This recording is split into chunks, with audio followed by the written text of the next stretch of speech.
Assalomu alaykum. Qashqadaryo viloyat Qarshi tuman Shirkin mefedamiz.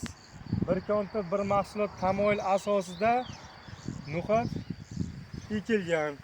Xalq bank tomonidan hozir no'xatga qarab turibmiz. Hozirgi kunda no'xatni ekish ishlari tugab, uni mineral o'g'itlar bilan berib boyitmoqdamiz.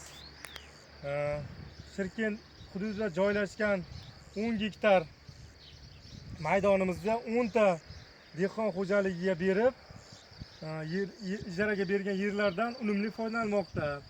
Hozirgi kunda kelib no'xat unib chiqib, gullashni boshladi.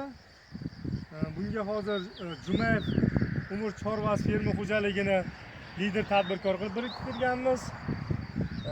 Oyning oxiri, may oyining oxirlari, iyun boshlari bilan mahsulotimizni yig'ishtirib, o'zimizni ichki bozorga sotmoqchimiz.